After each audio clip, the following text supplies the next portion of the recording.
الحمد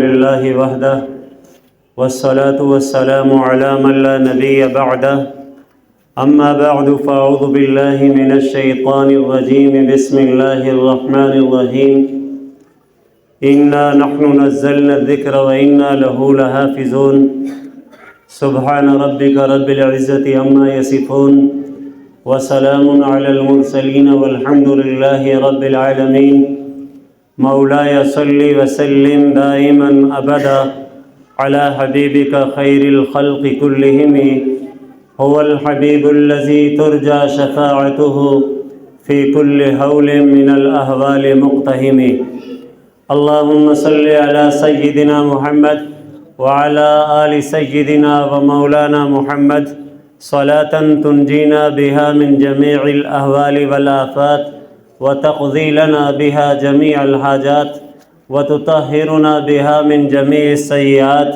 وترفعنا بها عندك أعلى الدرجات وتبلغنا بها أقصى الغايات من جميع الخيرات في الحياة وبعد الممات إنك على كل شيء قدير۔ حضرات محترم، برادران اسلام، قابل قدر دوستوں، بزرگوں، بھائیوں، آج کی یہ تقریب قرآن کریم مکمل کرنے والے طلباء کے اعزاز میں منعقد کی گئی ہے۔ قرآن کریم اللہ رب العزت کی عظیم بابرکت کتاب ہے۔ حافظ قرآن کا اعزاز تو اللہ کریم قیامت کے دن فرمائیں گے، لیکن اسی اعزاز کا تمہیدی مقدمہ جب ہماری درسگاہوں میں قرآن کریم مکمل کرتے ہیں حفاظ، تو ادارے والے، مسجد والے، انتظامیہ والے ان کے اعزاز میں ایک تقریب منعقد کرتے ہیں۔ جیسا کہ مجھ سے پہلے بیان کیا گیا، بتلایا گیا کہ الحمدللہ یہاں پر جن 3 بچوں نے قرآن کریم مکمل کیا ہے، آج کی نشست میں ہمارے مخدوم مہمان حضرت شیخ الحدیث مولانا محمد زاہد الراشدی صاحب دامت برکاتہم ان کی اپنے ہاتھ سے دستار بندی فرمائیں گے۔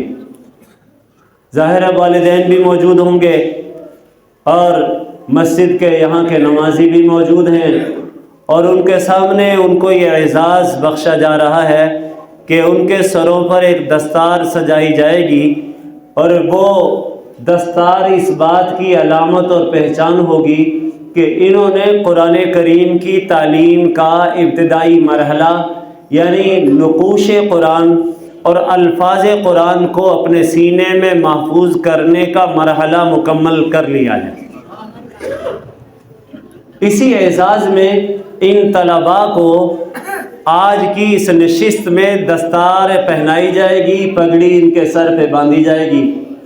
لیکن یہ بھی ایک اعزاز ہے، لیکن اس سے بڑھ کر اعزاز اللہ کریم قیامت کے دن فرمائیں گے۔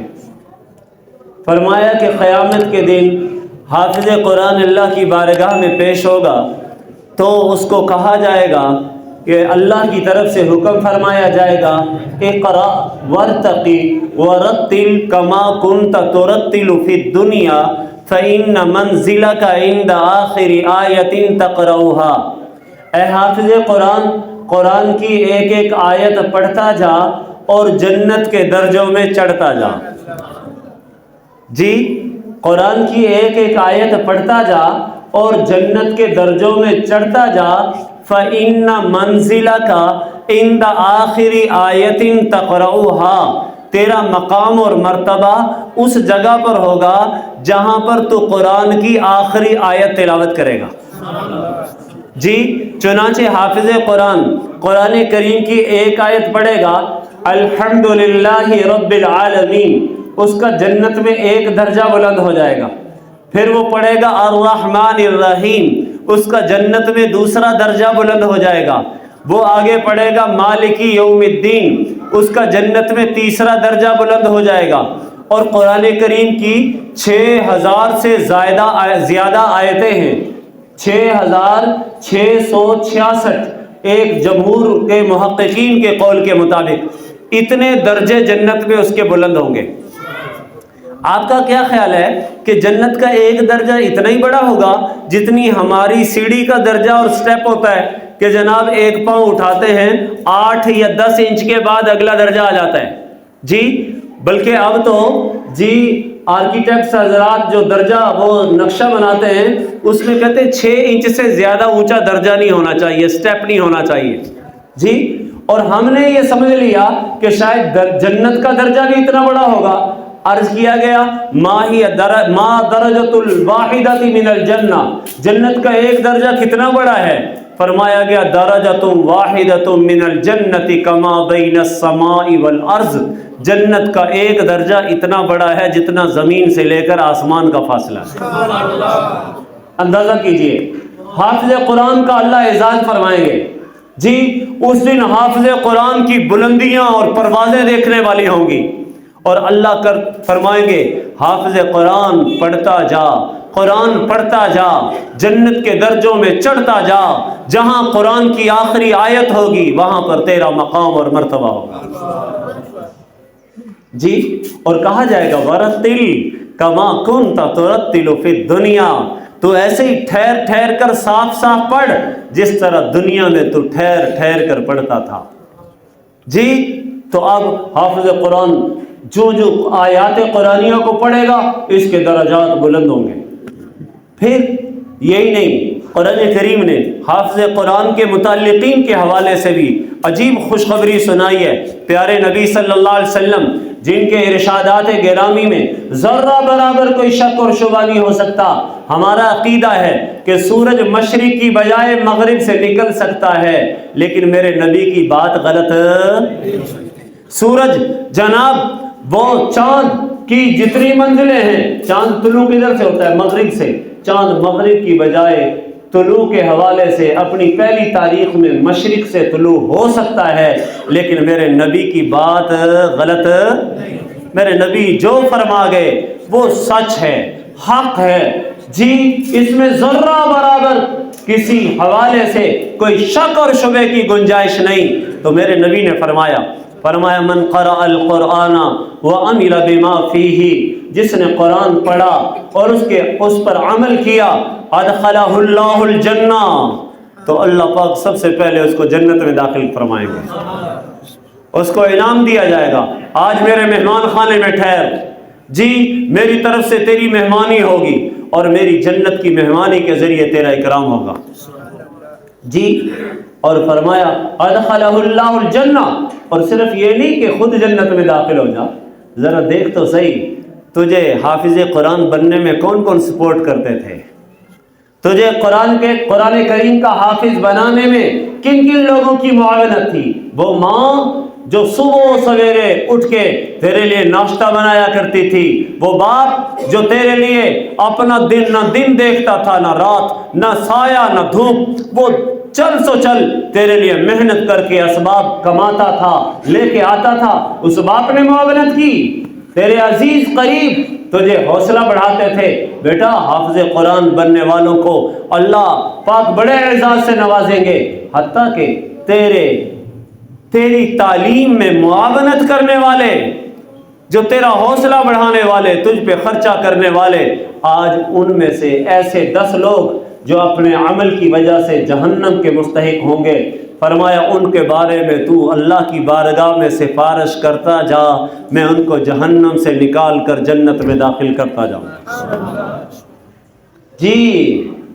اس دن لائیے کسی ناظم کو، لائیے کسی جناب منسٹر کو، کسی جناب وزیر کو لے کے آئیے، اس کو کہیے کہ آئیے جناب آج ہماری سفارش کر دیجئے، ہمیں جنت میں داخلہ دلوا دیجئے۔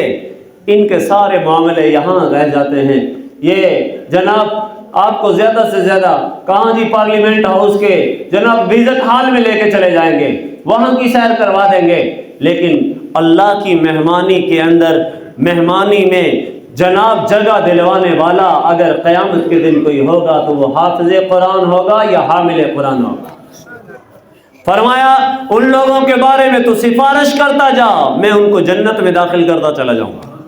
پھر ظاہر ہے تجھے حافظ قرآن بنانے میں سب سے پہلے تو تیرے والدین ہیں نا، جنہوں نے اپنی جناب نہ سردی دیکھی نہ گرمی دیکھی، تجھے تیار کیا، تجھے مکتب تک بھیجا، تجھے استاد کے حوالے کیا، تیرے لانے لے جانے کے انتظامات کیے۔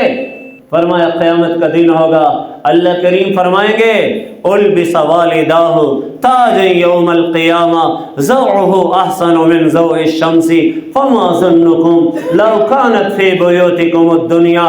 فرمایا حافظ قرآن کو اللہ یہ بھی اعزاز دیں گے، اس کو بلایا جائے گا اور وہ جب قرآن پڑھ کر اللہ کی بارگاہ میں پیش ہوگا تو اس کو کہا جائے گا کہاں ہیں تیرے والدین؟ وہ کہے گا ربا میرے والدین بھی موجود ہیں۔ فرمایا اس کے والدین کو ایسا تاج پہناؤ جس کی روشنی سورج کی روشنی سے بھی زیادہ ہو۔ آج ہم سے کروڑوں میل دور یہ سورج جب چمکتا ہے تو پوری دنیا کو روشن اور منور کر دیتا ہے کہ نہیں جی؟ اور اگر وہی سورج اس سے بھی زیادہ چمکدار چیز آدمی کے سر پر آ جائے جی تو اس کی روشنی کا قرآن حدیث پاک میں حضور نے فرمایا فما ظنکم فی بیوتکم الدنیا، اگر وہی سورج سے بھی زیادہ روشن تاج تمہارے گھر میں آ جائے بلکہ تمہارے سر پہ آ جائے تو اس کی روشنی کا کیا عالم ہوگا جی؟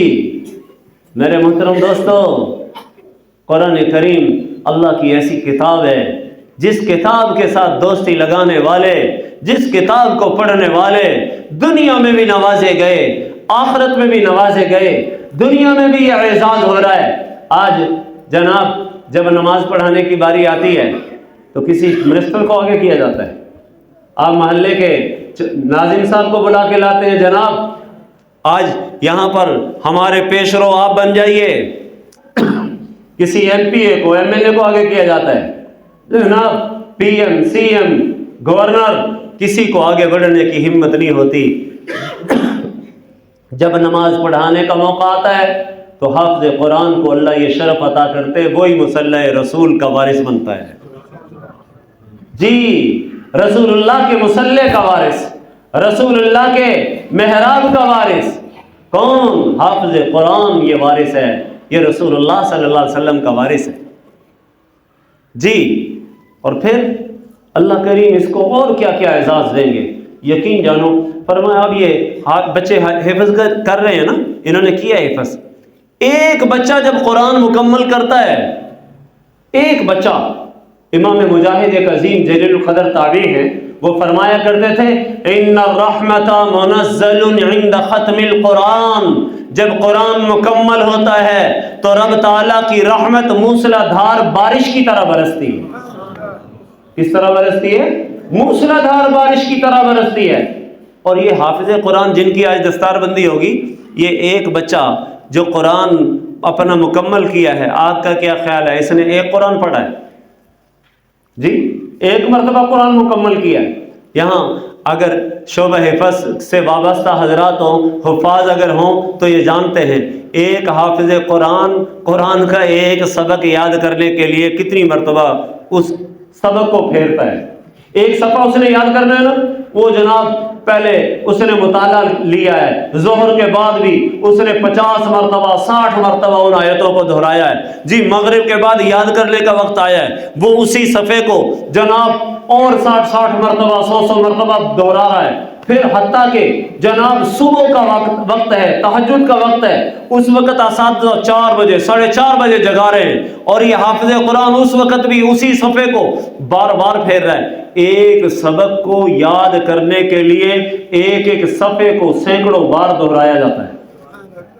اور پھر آج کا کیا خیال ہے کہ جناب وہ صرف سبق ایک مرتبہ سنا لیا، حافظ قرآن فارغ نہیں جناب، جو اس کا سبقی پارا چل رہا ہوتا ہے نا، جس میں سبق چل رہا ہوتا ہے، وہ سبقی پارا بھی روزانہ کی بنیاد پر پارا 1.5 پارا وہ سنانا ہوتا ہے جی۔ اور پھر وہ بھی ویسے نہیں جا کے استاد کے سامنے بیٹھ جاتے، اس کو بھی پھیرتے ہیں جناب، کئی مرتبہ متعدد مرتبہ دہرایا جاتا ہے، پھر جا کے پیش ہوتے ہیں۔ اور پھر یہی نہیں کہ وہ سبقی پارا، پھر منزل کی ترتیب ہے۔ منزل پورے قرآن میں سے جتنے آپ نے پڑھ لیے ہیں، حافظ قرآن نے اگر 15 پارے پڑھ لیے ہیں تو روزانہ ان 15 پاروں میں سے کسی نے پارا کسی نے 2 پارے روزانہ سنانے ہیں۔ اور وہ منزل سنانے کے لیے بھی ویسے نہیں آ کے بیٹھ جاتے جناب، اس کو بھی کئی مرتبہ پھیرتے ہیں۔ اب ہوتا کیا ہے، ادھر سے امتحان آ گئے، جب امتحان کا اعلان ہوتا ہے تو اساتذہ کرام کیا کرتے ہیں، سبق بند کر دیتے ہیں۔ اب سبق بند ہے، وہ پیچھے سے ساری دہرائی ہو رہی ہے جی، کتنی مرتبہ، متعدد مرتبہ پارے نکالے جاتے ہیں، حتیٰ کہ جب قرآن مکمل ہوتا ہے کہیں 2 سال 2.5 سال بعد، وہ ایک قرآن کا حافظ وہ سینکڑوں نہیں ہزاروں مرتبہ قرآن کریم مکمل کر چکا ہوتا ہے۔ تو آج جن بچوں کی دستار بندی، 3 بچوں کی جن کی دستار بندی ہو رہی ہے، آپ یہ نہ سمجھے، وہ امام مجاہد نے تو یہ فرمایا ہے کہ ایک مرتبہ جب قرآن مکمل ہوتا ہے تو رب تعالیٰ کی رحمت موسلادھار بارش کی طرح برستی ہے، اور جہاں پر ایک بچے نے 2-2 ہزار مرتبہ قرآن مکمل کر کے آج کی اس مجلس میں پیش ہو رہا ہو، تو یہاں پر تو ہزاروں مرتبہ قرآن مکمل کرنے کے بعد یہ انتظامیہ کی بھی مہربانی ہے، ان کا احسان ہے کہ ہم جیسوں کو بھی جناب اس مجلس میں شریک کر لیا ہے، محلے والوں کو بھی اس مجلس میں شریک ہونے کی دعوت دے دی ہے جناب، یہاں پر اور بھی نمازیوں کو بھی اس مجلس میں شریک کر لیا ہے، اور ہمارے مخدوم حضرت شیخ الحدیث مولانا زاہد الراشدی صاحب دامت برکاتہم تشریف لا رہے ہیں۔ یقین جانو اب ان کی پورے ملک میں مصروفیات ہوتی ہیں، جگہ جگہ ان کو بلایا جا رہا ہوتا ہے، اور الحمدللہ وہ قرآن کے ان مکاتب کی سرپرستی بھی فرما رہے ہوتے ہیں، اور جناب اور ایسے اللہ والوں کا کسی جگہ پر آ جانا، یقین جانو یہ رحمت سے خالی نہیں ہے جی۔ مجھے اچھی طرح یاد ہے کہ صاحب شرح عقائد نے ایک حدیث نقل کی ہے، وہ جہاں پر انہوں نے قرآن کے فضائل بیان کیے تو وہاں پر وہ فرمایا کہ ان العالم والمتعلم اذا مر على قرية، فرمایا جب کوئی عالم دین یا دین کا کوئی طالب علم، قرآن پڑھنے والا، قرآن پڑھانے والا، اور خاص طور پر جیسے ہمارے شیخ تشریف لا رہے ہیں، پوری زندگی قرآن و سنت کی خدمت میں گزری ہے، اور حضور نے کیا فرمایا، فرمایا جب کوئی عالم ربانی یا کوئی دین کا طالب علم وہ کسی بستی سے بھی گزر جاتے ہیں، کسی محلے میں آئے، وہاں سے آ کے نماز پڑھی، یہاں سے گزر کے چلے گئے، فرمایا اللہ تعالیٰ اس بستی کے قبرستان سے 40 دن کے لیے عذاب اٹھا لیتے ہیں۔ حضرات محترم، یقین جانو قرآن کے ان خادموں کی، قرآن کے ان پڑھنے والوں کی، قرآن کے ان پڑھانے والوں کی عظمت کا اندازہ اس دن ہوگا جس دن ہماری دنیا کی آنکھیں بند ہوں گی اور آخرت کی آنکھیں کھلیں گی، پھر پتہ چلے گا کہ ہم گھوڑے پر سوار تھے یا گدھے پر سوار تھے۔ شاعر کہتا ہے فَسَوْفَ تَرَىٰ إِذَا انْكَشَفَ الْغُبَارُ أَفَرَسٌ تَحْتَ رِجْلِكَ أَمْ حِمَارُ۔ اے دوست، تو آج اپنے آپ تو کامیابی کے دعوے کرتا ہے، میرے پاس بینک بیلنس ہے، میرے پاس پراپرٹی ہے، میرے پاس جائیداد ہے، میرا کاروبار ہے، میرا بزنس ہے، میرا یہ ہے وہ ہے۔ فرمایا ان کامیابیوں کے چکروں میں یہ سارے کا سارا دھوکے کا گھر ہے، کچھ بھی نہیں ہے جی۔ تیری کامیابی کا پتہ تو اس دن چلے گا جب دنیا کی آنکھیں بند ہوں گی اور آخرت کی آنکھیں کھلیں گی، پھر پتہ چلے گا کہ تو کامیاب تھا یا ناکام تھا۔ اس دن جب حفاظ قرآن کے مراتب بلند ہو رہے ہوں گے، ان کے درجات بلند ہو رہے ہوں گے، اور ان کو رب تعالیٰ سارے عبادت کرنے والوں سے بڑھ کر عطا کریں گے، قرآن پڑھنے والوں سے بڑھ کر عطا کریں گے، تو اس وقت لوگ ان پر رشک کر رہے ہوں گے، کاش کہ ہم نے بھی قرآن پڑھا ہوتا، اپنی اولادوں کو قرآن کی دولت سے نوازا ہوتا۔ اور آج یقین جانو ہم اپنے بچوں کو آکسفورڈ کو بھیج رہے ہوتے ہیں، کیمبرج بھیجنے کی تیاریاں تو کر رہے ہوتے ہیں، اپنی پوری زندگی کی اثاثے اور انویسٹمنٹ لگا رہے ہوتے ہیں، لیکن یہ پتہ نہیں ہے کہ جب میرا آخری وقت آئے گا تو پتہ نہیں میرے لیے جنازہ پڑھ کر صحیح طور پر دعا بھی کر سکیں گے کہ نہیں کر سکیں گے۔ خدا را اپنے بچوں کو قرآن کے ساتھ نتھی کیجئے، قرآن، اور یقین جانو یہ قرآن پڑھنے والے، قرآن کے ساتھ دوستی لگانے والے، اللہ کریم ان کو کیسے نوازے گا۔ فرمایا رسول کریم صلی اللہ علیہ وسلم نے فرمایا من شغلہ القرآن من شغلہ القرآن عن مسألتی، وہ شخص عن ذکری و مسألتی، جس کو قرآن نے مشغول کر لیا اور اتنا مشغول کیا اس کو میرا ذکر کرنے کی بھی فرصت نہیں ملی۔ جی بہت سارے نماز کے بعد ذکر کر رہے ہوتے ہیں، سبحان اللہ، الحمدللہ، اللہ اکبر، کوئی کلمہ تحلیل کی ضربیں لگا رہا ہوتا ہے، لا الہ الا اللہ، لا الہ الا اللہ، اللہ اکبر۔ اس ایک ایک کلمے کی قیمت کیا ہے یہ تو آخرت میں پتہ چلے گا جی۔ لیکن ایک حامل قرآن ہے، قاری قرآن ہے، اور قاری قرآن وہ قرآن کی تلاوت میں اس قدر منہمک رہتا ہے کہ اس کو خدائے پاک کا ذکر کرنے سے بھی کی بھی فرصت نہیں ملتی۔ وہ مسالتی، اور اللہ کہتے ہیں وہ دن رات قرآن پڑھتا ہے، ہر وقت قرآن میں لگا رہتا ہے، اور اس کو مجھ سے مانگنے کا بھی موقع نہیں ملتا جی۔ بہت سارے لوگ بڑی لمبی لمبی دعائیں کرتے ہیں، کوئی تہجد میں اٹھنے والا اٹھ کے دعائیں کر رہا ہوتا ہے جی، کوئی جناب ہر فرض نماز کے بعد دعا کر رہا ہوتا ہے۔ آج تو اللہ رحم فرمائے ہم اس دعا کی لذت سے محروم ہو گئے جی۔ آج ہمیں فرصت ادھر سے سلام پھیرا جاتا ہے اور ادھر ہمارے قدم جناب وہ حرکت میں ہوتے ہیں، ہم مسجد سے باہر جانے کی تیاری کر رہے ہوتے ہیں، جبکہ یہ دعا تو ساری عبادات کا مغز ہے، مغز جی۔ یہ نماز بھی حقیقت میں دعا ہے جی، تو لیکن ہم آج دعاؤں سے غافل ہو گئے۔ اللہ کہتے ہیں، فرمایا من شغلہ القرآن عن ذکری و مسالتی، جس کو قرآن کی تلاوت نے ایسا مشغول کیا، ایسا مشغول کیا، اس کو میرے ذکر کی فرصت نہ ملی، اس کو مجھ سے مانگنے کی فرصت نہ ملی، تو اس رب کریم نے کیا اعلان کیا ہے؟ فرمایا فَأَعْطَيْتُهُ أَفْضَلَ مَا أُوتِي السَّائِلِينَ، فرمایا میں اس کو سارے مانگنے والوں سے بڑھ کر عطا کرتا ہوں جی۔ کسی نے تہجد میں مانگا ہوگا، کسی نے رات کی تنہائیوں میں مانگا ہوگا، کسی نے خلوتوں میں مانگا ہوگا، کسی نے جلوتوں میں اللہ سے دعا کی ہوگی، کسی نے اجتماعی مجمع میں دعا کی ہوگی، کوئی قبولیت کی بڑی بڑی مجلسوں میں پہنچا ہوگا، لیکن رب کریم کا اعلان کیا ہے؟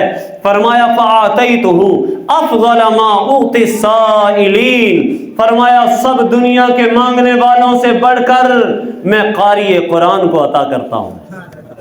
کیوں؟ اس لیے کہ وَفَضْلُ كَلَامِ اللَّهِ عَلَى سَائِرِ الْكَلَامِ كَفَضْلِ اللَّهِ عَلَى خَلْقِهِ، اس لیے کہ میرا کلام، یہ قرآن میرا کلام ہے، اور کلام الہی کو ساری دنیا کے کلاموں پر ایسی ہی فضیلت حاصل ہے جیسے مجھے اپنی مخلوق پر فضیلت حاصل ہے۔ اللہ کریم ظاہر ہے پوری مخلوق پر فضیلت رکھتے ہیں، تو فرمایا اللہ کا کلام بھی ساری دنیا کے کلاموں پر ایسے ہی فضیلت رکھتا ہے۔ اسی لیے فرمایا قرآن کو معمولی کتاب نہ سمجھو، قرآن سے برکتیں حاصل کرو، قرآن کو اپنے عمل میں لے کے آؤ۔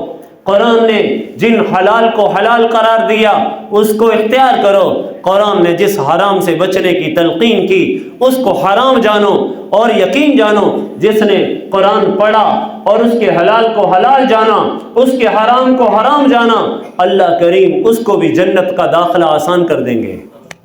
آئیے میرے محترم دوستو، قرآن صرف طاق میں سجانے کے لیے نہیں ہے، قرآن ریشمی غلافوں میں لپیٹنے کے لیے نہیں ہے، قرآن کریم صرف چومنے کے لیے نہیں ہے، قرآن ادب کی کتاب ہے۔ ادب کیجئے، لیکن ضرور کیجئے، صبح و شام کیجئے، اس کے بوسے لیجئے، اس کو مس کیجئے جناب۔ قرآن کریم کا دیکھنا بھی عبادت ہے، قرآن کا پکڑنا بھی عبادت ہے، قرآن کا پڑھنا بھی عبادت ہے، ساری عبادتیں اپنی جگہ ہیں۔ لیکن میرے محترم دوست، قرآن صرف رٹنے کی چیز بھی نہیں ہے، قرآن صرف چومنے کی چیز بھی نہیں ہے۔ قرآن تو کہتا ہے کہ میں جو حلال و حرام کی حدود لے کے آیا ہوں، ضابطے لے کے آیا ہوں، میرے ان حلال و حرام کے ضابطوں پر عمل کیجئے۔ قرآن نے جس سود کو حرام قرار دیا، کیا ہم اس سود سے بچتے ہیں؟ قرآن نے جس جھوٹ پر اور جھوٹوں پر لعنت کی ہے، کیا ہم اس جھوٹ سے بچنے کی کوشش کرتے ہیں؟ قرآن کریم نے جن حرام کاریوں سے، دسیسہ کاریوں سے ہمیں منع کیا ہے، کیا ان خباثتوں سے ہم بچتے ہیں؟ قرآن کریم نے جن یتیموں کے مال کو جناب چٹ کرنے سے ہمیں منع کیا ہے اور اس کو جہنم کا ایندھن قرار دیا ہے، کیا جناب ہم ان چیزوں سے اپنے آپ کو بچانے کی فکر کرتے ہیں؟ میرے محترم دوستو، اپنا محاسبہ تو کیجئے۔ آج ادھر ہم جناب سنت کے، سیرت کے پروگرام کریں گے اور ادھر سے چوری کی بجلی استعمال کر رہے ہوں گے۔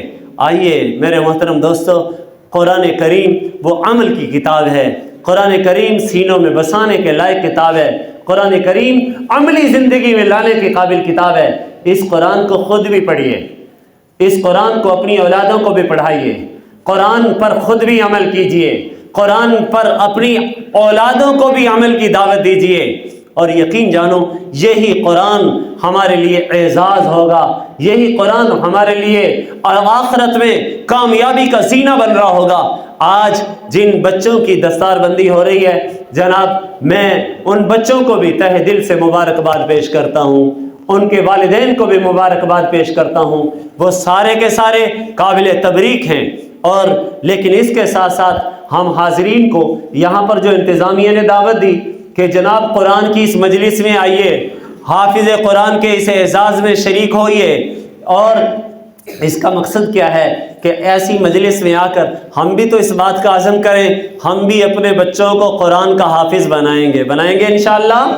جی، اپنے بچوں کو قرآن کے فہم کی طرف لگائیں گے انشاءاللہ، اور قرآن کی دولت سے اپنی ان اولادوں کو نتھی کریں گے۔ اور یقین جانو قرآن جیسی معظم، مبارک، محترم، محتشم کتاب سے آپ دوستی لگا لیجئے۔ قرآن سے معظم محترم کتاب اس کائنات میں کوئی نہیں۔ اللہ کا یہ مبارک کلام وہ انتہائی احترام کے لائق ہے۔ ہمارے مخدوم، ہمارے محترم حضرت مولانا شیخ الحدیث حضرت مولانا زاہد الراشدی صاحب دامت برکاتہم اس مجلس کی زینت بنے ہیں، رونق بنے ہیں۔ اللہ کریم حضرت کا سایہ پوری امت پر قائم و دائم فرمائے اور حضرت کے فیوز و برکات کو پوری دنیا میں عام و تام فرمائے۔ تو میرے محترم دوستو، قرآن کریم کی اعزاز کی یہ مجلس ہے، اور اس اعزاز قرآنی کی اس مجلس میں ہم اس بات کا عزم کریں کہ انشاءاللہ قرآن و سنت کے ساتھ اپنے خود بھی وابستہ ہوں گے، اپنی اولادوں کو بھی قرآن و سنت سے وابستہ کریں گے، خود بھی قرآن پڑھیں گے، اپنی اولادوں کو بھی قرآن پڑھائیں گے، خود بھی انشاءاللہ قرآن کو سمجھیں گے، اپنی اولادوں کو بھی قرآن کے سمجھنے کی طرف لگائیں گے۔ اللہ کریم ہم سب کو اپنے نیک اور مقبول بندوں میں شامل فرمائے، اور قرآن سے کی برکات سے حظ سے وافر ہم سب کو نصیب فرمائے۔ وآخر دعوانا ان الحمد للہ